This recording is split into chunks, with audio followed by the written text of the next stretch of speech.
আমি চাপা চক্রবর্তী। জন্মের সময় কালো গায়ের রং দেখে বাবা এই নাম রেখেছিলেন। ছেলেপক্ষের সামনে নিজেকে হাজির করতে করতে আমি বড় ক্লান্ত। আজ আমার বিয়ে।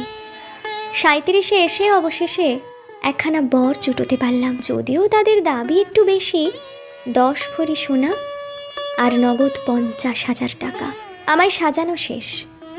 লাল বেনারসি আর চন্দন, কালো চামড়ার ওপর সাদা চন্দনটা ভারী চোখে পড়ছে। ঠোঁটের লাল রংটাও কেমন বেমানান ঠেকছে। বিয়েটা আর হলো না শেষ পর্যন্ত।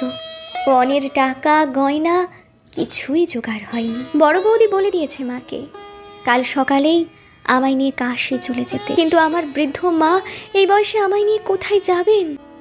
যে শাড়িখানা পরে আমার শ্বশুর বাড়ি যাওয়ার কথা ছিল, সেটাই এখন আমার ফাঁসের দড়ি।